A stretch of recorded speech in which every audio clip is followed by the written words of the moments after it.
We, in most communities, the fire department assures that their equipment works.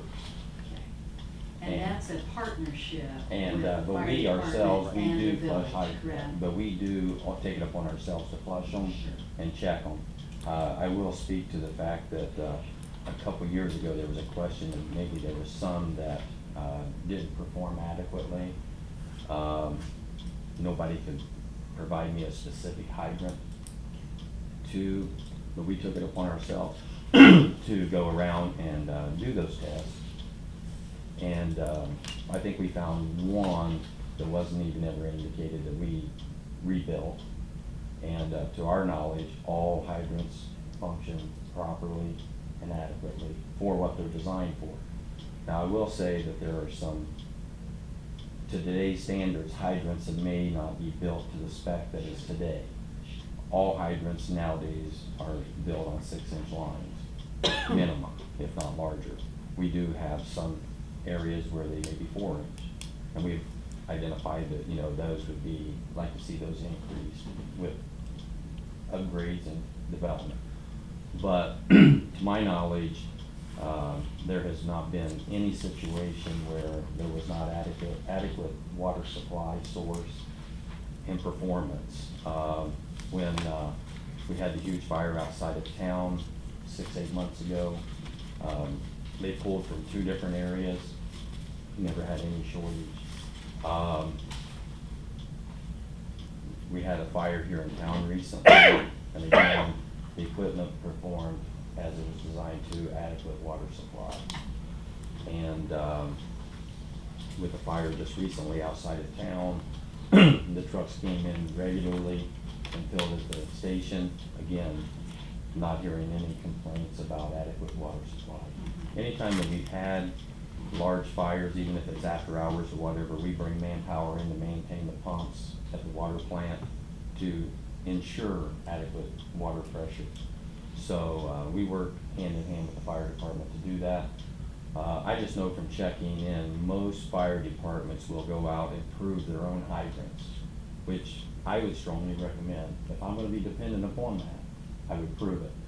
But we take the initiative ourselves, is the fact that it's ours also, and that we do that also. So annually, we do flush hydrants. The fire department used to do it years ago. My boys were on. I have a question for you, Fred, about water. I read all these articles in the paper about lead and all these towns and having problems. How are we doing on that? Because I know my house personally, from the street up, is a lead water line, which I want to change one of these days, but. We just actually had a study done, I can't give you the exact dates, it's mandated by the EPA, and we came back within the tolerances of acceptability, except for one location. And with that one location, the EPA contacts us, they told us all the things that we had to do. We had to notify the homeowner, we had to give them all the literature pertaining to that, and went through all the steps. The homeowner questioned that result because they have been part of the testing sites for years. And I think this is done every 3 years, if I remember correctly. And they've been part of it the last several tests and never had that reading. You have to understand, when they bring us, when we designate that, we take them the vials, they collect it, they go through the paperwork that tells the homeowner how to collect that water. We have no control over that. So we had one site that came back in excess of the parameters. So we, like I said, we did all those things. The homeowner questioned it, so we offered to retest and contacted EPA that they were disagreeing with the result. And the EPA basically told us that it fell within that window of testing and it would not change their record, but they would put a note in there if it came back different. We did test it, it came back well below the tolerances, as they expected.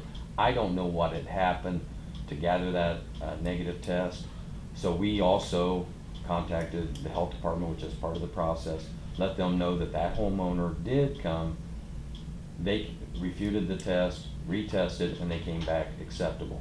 So between us and the homeowner, those were all identified. I guess if nothing else, that says that by and large, the village of Waynesfield is below the caution. Yeah, they always used to give me the bottle to do my house, but haven't the last few years, so. Okay. I'm just kinda curious. I do know I have a lead water line out there, so. There are some lead lines within the village. I think what happens though, with our system and the way we treat our water, what we put in those lines, is acceptable. Unlike, some of the, It's a like coating Flint, that they put in for those things. depending on what you're putting through that line will be a variable on too high, too low, so on and so Yeah. forth, but. And just so you know, for example, even at your home, if that line fails, it has to be replaced. Right. We come on the scene, you know, we will work with the homeowner the best we can and everything, but we will tell them that line needs to be, because that's what the protocol is to, at that point in time, you take it out and you put in the new. And, but to my knowledge, based on that, and that test just happened, I think last fall. I mean, we just now got the results and everything, so, we're, at this stage, Waynesfield is, below that. I'm just curious. I know eventually I'm gonna change it. Before I redo my front yard, you know, and regrade it and everything, I'm just gonna dig it up a new one in. Well, we'll work with you on that as far as, like, helping, you If know. it fails, you'll do it. I can put an air compressor on and just pump up till she blows. Well, we'll do it at we'll make the connection at the main. Meet you at the street. Or we'll put a shut off on it until you get your own. There's a shut off out there someplace. It wouldn't be that big a job. I just need to just do it, you know. We've got the equipment. Yeah. Okay, anything else? No? They made the motions Made the already. motion and seconded to Okay. Ready to vote? Yep. Zimmerman? Yes.